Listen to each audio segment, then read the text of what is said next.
उस गांव में घुसते ही सबसे पहले जो चीज दिखती थी वह था एक बहुत पुराना पीपल का पेड़, जिसकी जड़ें जमीन में नहीं बल्कि जैसे किसी काली गहराई में धंसी हुई थीं। दिन में लोग उस रास्ते से तेजी से निकल जाते थे और रात में कोई भी उस पीपल की तरफ पीछे मुड़कर देखने की हिम्मत नहीं करता था। गांव वालों का कहना था कि उस पेड़ के नीचे रात के 12 बजे कोई खड़ा होकर 3 बार नाम लेकर पुकारता है और जो उसकी आवाज पहचान ले वह अगली सुबह जिंदा नहीं मिलता। उस रात तेज ठंडी हवा चल रही थी। आसमान में बादल ऐसे गरज रहे थे जैसे कोई बहुत पुराना गुस्सा फिर से जाग गया हो। उसी समय शहर से आया एक आदमी अनजाने में उसी पीपल के नीचे आकर रुक गया और उसने वह गलती कर दी जो आज तक कोई समझदार इंसान नहीं करता। पीपल के पत्ते बिना हवा के हिलने लगे और पेड़ के तने से ऐसी आवाज आने लगी जैसे कोई अंदर से लकड़ी को नाखूनों से खुरच रहा हो। तभी अंधेरे में एक भारी आवाज गूंजी, तू भी सच जानने आया है।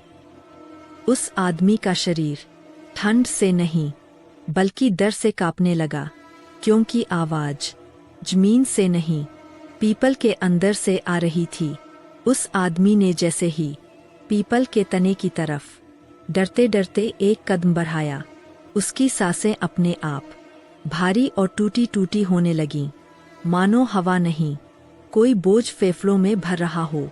पीपल की छाल पर अचानक गहरी दरारें उभर आईं और उन दरारों के बीच से एक एक कर पुरानी खून जैसी काली लकीरें रिसने लगीं, जो जमीन पर गिरते ही मिट्टी में समा जाती थीं। उसी पल पेड़ के नीचे से किसी के हंसने की आवाज आई, पर वह हंसी किसी जिंदा इंसान की नहीं थी। वह हंसी ऐसी थी जैसे बहुत पहले मरे हुए लोग एक साथ हंस रहे हों।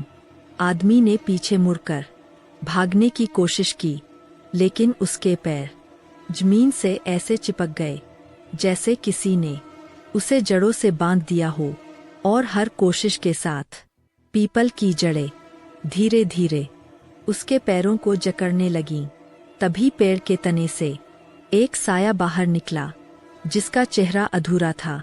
आंखें तो थीं, लेकिन उनमें पुतलियां नहीं थीं, और उसका मुंह इतना चौड़ा था कि उसमें पूरी रात समाई हुई लग रही थी। वह साया बहुत पास आकर बोला, जो इस पीपल के नीचे सच सुन लेता है वह वापस कभी पहले जैसा नहीं रहता। आदमी की आंखों के सामने अचानक दृश्य बदलने लगे। उसे दिखाई देने लगा कि इसी पेड़ के नीचे सालों पहले कई लोग मरे थे।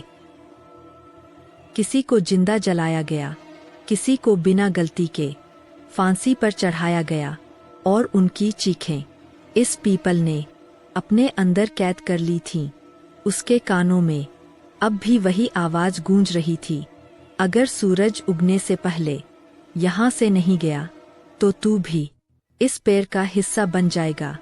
उस आदमी ने पूरी ताकत लगाकर अपनी गर्दन ऊपर उठाई और पीपल की डालियों की तरफ देखा, जहाँ हवा नहीं चल रही थी, फिर भी पत्ते ऐसे कांप रहे थे जैसे कोई अदृश्य चीज उनसे टकरा रही हो।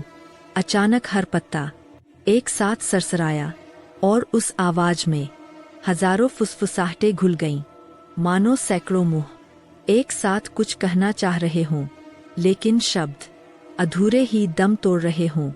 उस आदमी को महसूस हुआ कि उसके कानों के पास कोई बहुत धीरे से उसका नाम ले रहा है, वही नाम जो बचपन में सिर्फ उसकी माँ पुकारा करती थी। और उसी पल उसके सीने में ऐसी टीस उठी जैसे किसी ने यादों को निचोड़ दिया हो।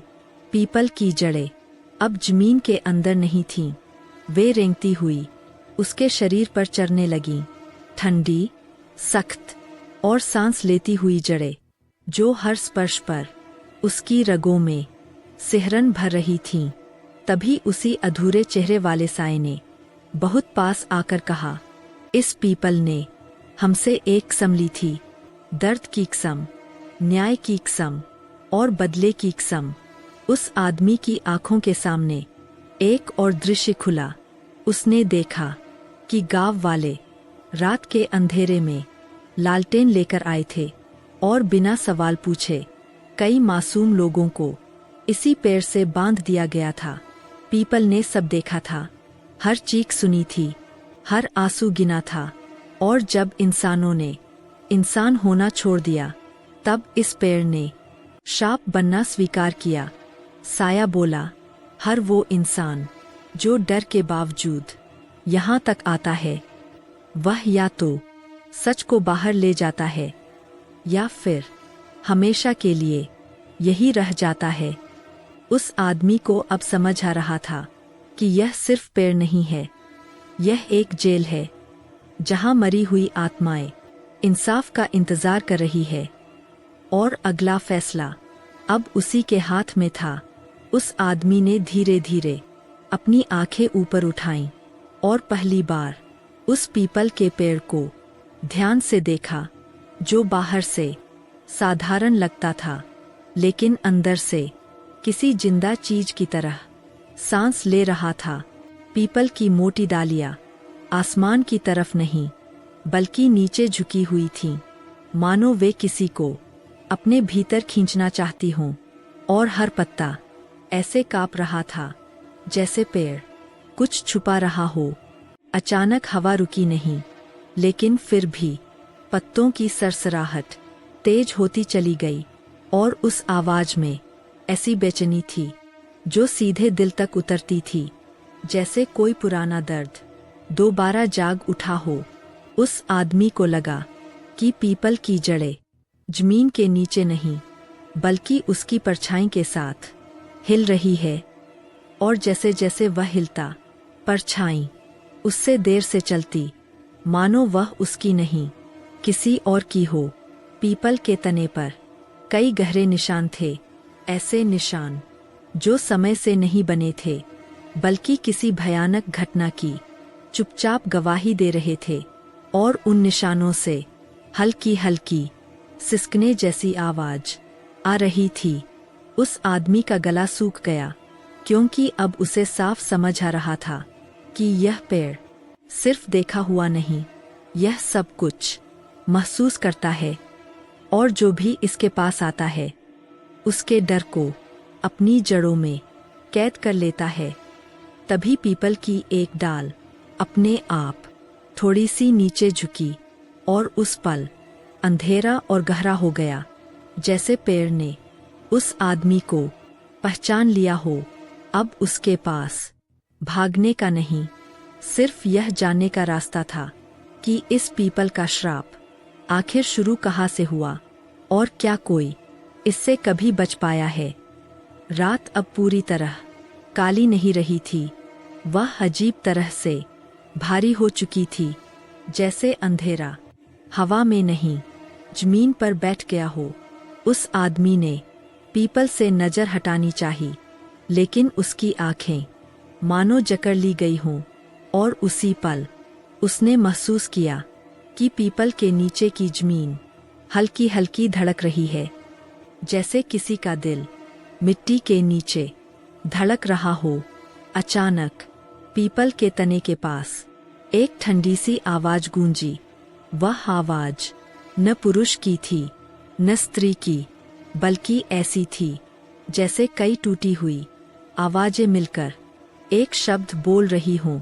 उस आदमी का शरीर सुन्न हो गया, क्योंकि वह आवाज उसके कानों में नहीं, सीधे उसके दिमाग में उतर रही थी। और हर शब्द के साथ उसके अंदर का डर बढ़ता चला जा रहा था। पीपल के पत्ते अब हवा से नहीं हिल रहे थे, वे अपने आप फड़फड़ा रहे थे, जैसे किसी ने पेड़ को अंदर से जगा दिया हो। और वह जागना किसी के लिए शुभ नहीं था। तभी उसने देखा कि पीपल की जड़ों के पास मिट्टी खिसक रही है और उस मिट्टी के बीच से एक काला सा निशान धीरे धीरे उभर रहा है, मानो कोई चीज सालों बाद बाहर आने की कोशिश कर रही हो। उसकी सांस तेज हो गई, क्योंकि अब उसे साफ दिख रहा था कि यह पीपल सिर्फ श्रापित नहीं, बल्कि किसी की आत्मा को अपने भीतर कैद करके बैठा है। अचानक पीपल की छाया उसके पैरों तक पहुंच गई, और उस छाया में ऐसी ठंड थी जो हड्डियों तक चली गई, जैसे किसी ने उसकी जिंदगी की गर्मी छीन ली हो। उसी पल पैर से एक धीमी सी हंसी उभरी, इतनी धीमी कि कोई और न सुन सके, लेकिन इतनी डरावनी कि सुनने वाला जिंदगी भर न भूल पाए। अब यह साफ था कि पीपल उसे जाने नहीं देगा, क्योंकि उसने पहली बार किसी इंसान को खुद बुलाया था। उस आदमी ने पीछे मुड़कर भागना चाहा, लेकिन उसके पैर जमीन में धंस चुके थे, जैसे पीपल की जड़ें उसके पैरों को नहीं, उसकी किस्मत को जकड़ चुकी हों। उसने पूरी ताकत लगाई, सांस चिल्ला रही थी, दिल बेकाबू धड़क रहा था, लेकिन शरीर पीपल के सामने बिल्कुल बेबस था, मानो वह अब इंसान नहीं बलि बन चुका हो। तभी पीपल के तने पर एक पुरानी दरार धीरे धीरे खुलने लगी, और उस दरार के अंदर से एक चेहरा उभरने लगा। वह चेहरा मिट्टी से सना हुआ, आंखें सूनी, और होठों पर ऐसी मुस्कान जिसमें दर्द भी था और बदला भी।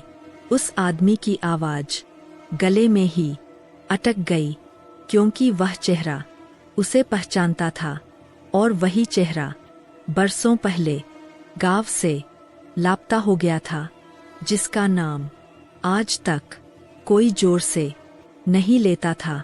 अचानक पीपल की जड़ें सांपों की तरह जमीन से बाहर निकलीं। उन्होंने आदमी की टांगों को जकड़ लिया और खींचते हुए उसे धीरे धीरे पेड़ की ओर ले जाने लगीं। उसने चीखना चाहा, लेकिन उसकी आवाज हवा में घुलकर मर गई, क्योंकि यह इलाका अब पीपल का था, और यहाँ कोई चीख बाहर नहीं जाती। जैसे ही उसका शरीर पीपल के तने से छुआ, पैर की छाल पिघलने लगी, और वह आदमी मानो पैर के अंदर समाने लगा। उसका चेहरा आखिरी बार डर से पत्थर हो गया। कुछ ही पलों में सब शांत हो गया, ना चीख, ना हलचल, सिर्फ पीपल के पत्तों की धीमी सरसराहट, जैसे पेड़ अपनी भूख मिटा चुका हो। अगली सुबह गांव वालों ने पीपल के नीचे कोई लाश नहीं देखी, लेकिन पेड़ की छाल पर एक नया निशान था, मानो किसी इंसान की परछाई हमेशा के लिए उसमें कैद हो गई हो। और तभी पीपल की छाया पहले से और लंबी हो गई, क्योंकि श्राप अब जाग चुका था, और यह सिर्फ शुरुआत थी। अगली रात पूरा गांव अजीब सी खामोशी में डूबा हुआ था। ना कुत्ते भौंक रहे थे, ना हवा चल रही थी, और हर घर में लोग दरवाजे बंद करके सांस रोककर बैठे हुए थे। उसी रात गांव के सबसे बुजुर्ग ने सच बोलने की हिम्मत जुटाई, क्योंकि अब डर से बड़ा सच हो चुका था, लेकिन उसकी रोशनी में कोई गर्माहट नहीं थी। ऐसा लग रहा था जैसे पूरा गांव किसी मुर्दा साए के नीचे जिंदा खड़ा हो। पीपल के चारों ओर लोग इकट्ठा थे, सबकी आंखों में डर जिंदा था, क्योंकि अब यह साफ हो चुका था कि यह पेड़ किसी एक को नहीं, पूरे गांव को सजा देने आया है।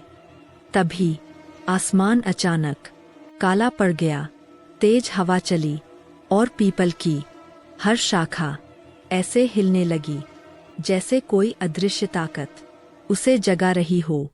अचानक पीपल के तने से एक भारी आवाज निकली, आवाज इंसानी थी, लेकिन इंसान जैसी नहीं।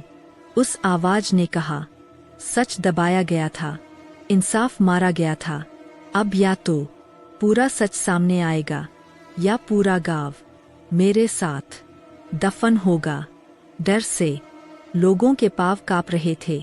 तभी एक बूढ़ा आदमी भीड़ से आगे आया। उसकी आंखों में पछतावे के आंसू थे और उसने कांपती आवाज में सारा सच सबके सामने रख दिया। उसने बताया कि कैसे सालों पहले एक निर्दोष को अपनी गलती छुपाने के लिए पीपल के नीचे जिंदा दबा दिया गया था और कैसे पूरे गांव ने आंखें बंद कर ली थीं। जैसे ही सच पूरा हुआ, तेज बिजली कड़की, पीपल की जड़ें जमीन से बाहर आने लगीं और हर जड़ पर चेहरे उभरने लगे, रोते हुए, चिल्लाते हुए, न्याय मांगते हुए। फिर अचानक सब शांत हो गया। हवा रुक गई, आसमान साफ हो गया और पीपल की शाखाएं धीरे धीरे सीधी खड़ी हो गईं, जैसे किसी ने उसे सुला दिया हो। लोगों ने सोचा कि शायद श्राप खत्म हो गया, लेकिन तभी पीपल के तने पर गहरे शब्द उभर आए, जो खून जैसे लाल रंग में चमक रहे थे। सच देर से मिला, माफी नहीं।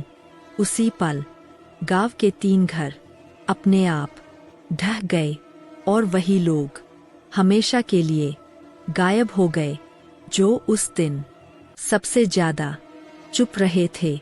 उसके बाद पीपल आज भी वहीं खड़ा है, शांत दिखाई देता है, लेकिन हर अमावस की रात उसके पत्ते खुद ब खुद सरसराने लगते हैं और गांव वाले जानते हैं कि यह सरसराहट हवा की नहीं, उन आत्माओं की है जिन्हें आज भी इंसाफ नहीं मिला।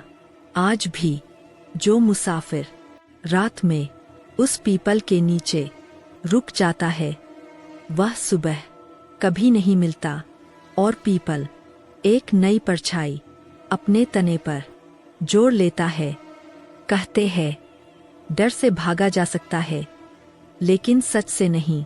और इस पीपल ने सिखा दिया कि जब इंसाफ मारा जाता है, तो प्रकृति खुद जल्लाद बन जाती है, क्योंकि यह सिर्फ एक पेड़ नहीं, यह जिंदा इंसाफ है।